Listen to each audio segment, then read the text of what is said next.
নীরেন্দ্রনাথ চক্রবর্তীর লেখা কলঘরে চিলের কান্না। এখনো তোমার সেই ডানা ঝাপটানোর শব্দ শুনতে পাই, এখনো তোমার সেই দারুণ বিলাপ কানে বাজে।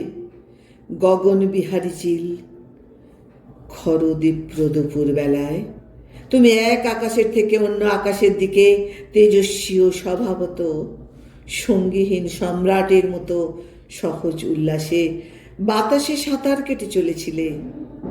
যেতে যেতে শূন্যের মেখলা থেকে যেরকম উল্কা খসে যায়, তুমিও সহসা সেই রকম ঊর্ধ্বাকাশ থেকে এই গৃহস্থ বাড়ির বারান্দায় ছিটকে পড়েছিলে। মুহূর্তে কাকের মেলা বসে গেল ছাতের কার্নিশে। কা কা অট্ট হাসির বিদ্রুপে ভরে উঠল দ্বীপ্রহর। তখনও মরণে তুমি, দুই চক্ষু ঘোলাটে ও ঘূর্ণমান, বাদামি শরীর কেঁপে কেঁপে কেঁপে উঠছে। ফের আকাশে উঠবার শক্তি নেই, তবু তুমি শরীরের শেষ বিন্দু সামর্থ্য সংগ্রহ করে প্রাণ মনে ঝাপটাচ্ছে ডানা।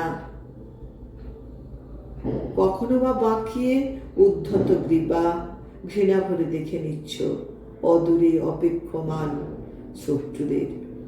গগনবিহারী চিল,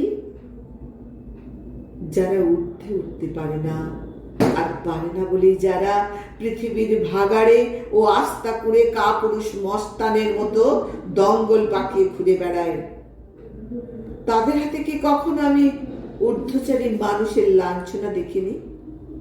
দেখেছি অসংখ্যবার, বুঝেছি যে লাঞ্ছনাই স্বাভাবিক।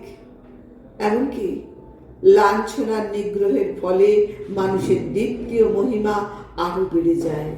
অথচ সমস্ত দেখে সমস্ত বুঝেও মূর্খ আমি।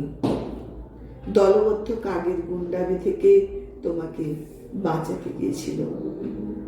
তোমাকে বারান্দার থেকে তুলে এনে স্নানঘরের মধ্যে আটকে রেখে স্বস্তির নিঃশ্বাস ফেলে ভাবতে পেরেছিল তোমার মর্যাদা বাঁচানো গেল।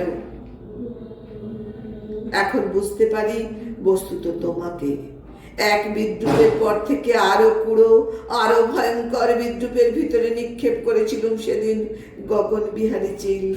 বৈদিহ্যমণির তীব্র দাহনে উজ্জ্বল খর দুপুর বেলায় সম্রাটের মতো তুমি সমস্ত আকাশ ঘুরে এসে তারপর শহরতলির এক গৃহস্থের 6x3 ফুট ওই কলঘরের অন্ধকারে বন্দী হয়েছিলে। সারা রাত্রি ঝাপট মেরেছ তুমি, কাঠের দরজায় নখরে আঁচড়েছ মেঝে সারা রাত। আপন সাম্রাজ্য থেকে নির্বাসিত বিচ্যুত হবার অপমানে গ্লানিতে যন্ত্রণায় চিৎকার করেছ। অমন ধারালো শুকনো বুক ফাটা আর্তনাদ আমি কখনো শুনিনি। মনে হয়েছিল যেন পাখি নয়, বিশ্ব চরাচর আজ রাত্রে ওই কলঘরের অন্ধকারে বন্দী হয়ে চিৎকার করছে গগন বিহারী চিল।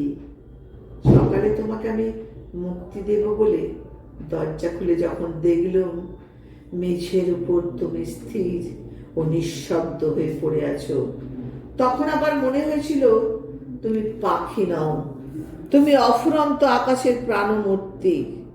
যেন সমস্ত আকাশ আজ নিতান্ত ছাপোষা গৃহস্থের কলঘরের ক্লিন্ন অন্ধকারে মরে পড়ে আছে।